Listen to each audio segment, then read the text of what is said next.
అద్వైత సాధన. సాక్షి చైతన్యంగా జీవించు. నీ జీవితంలో మిగిలి ఉన్న సంవత్సరాలు సాధనకు వినియోగించు. అధికమైన మాటలను, సంకల్పాలను, ఆలోచనలను త్యజించు. కేవలం ఉండు. కర్మానుసారం జరుగుతున్న వాటిని జరగనివ్వు. వచ్చేవాటిని రానివ్వు, పోయేవాటిని పోనివ్వు. నీకు జన్మతః అబ్బిన సంస్కారాలు ఎలాంటివైనా కాని నీ ప్రతి ప్రవర్తనలో అణకువ, దయ, సేవ ఈ మూడింటిని మాత్రం ఖచ్చితంగా చేర్చుకుని వెళ్ళు. పరిమిత నేనును వదిలి పరమాత్మగా నిలువు. అందరిలో ఉన్న చైతన్యాన్ని చూడు. అందరుగా ఉన్నది పరమాత్మనే.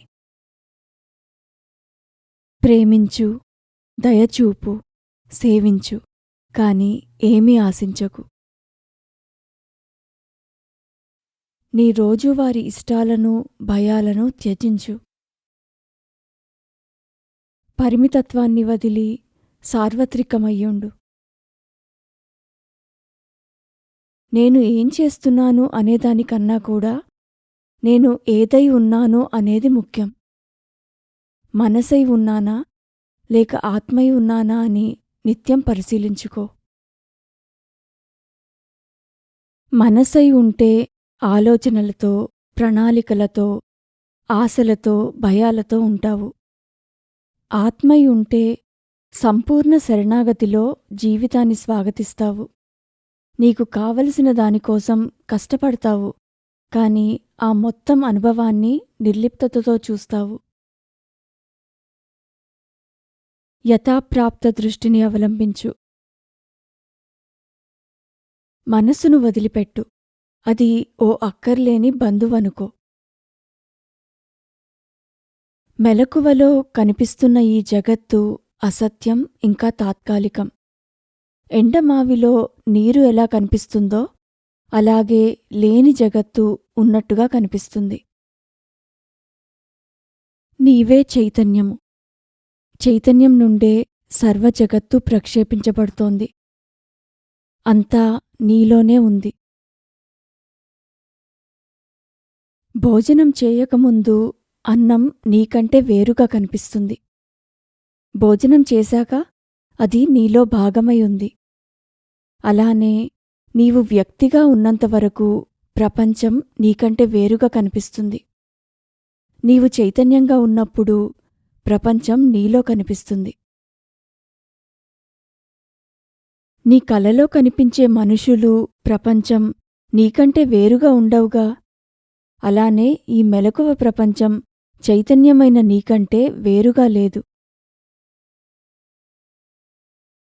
దేనితో చూస్తున్నావో దాన్నే చూడు. నీవు ఎలా ఉన్నావో చూపే అద్దమే ఈ లోకం. అన్ని ప్రయత్నాలను వదిలిపెట్టు. కేవలం ఉండు. ప్రతి ఆధారాన్ని వదిలిపెట్టు.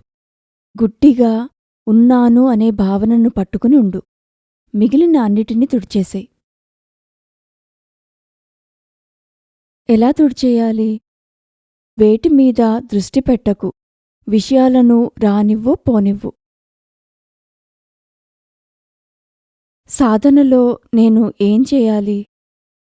పూర్తి మౌనంలో నిన్ను నువ్వు చూసుకోవాలి.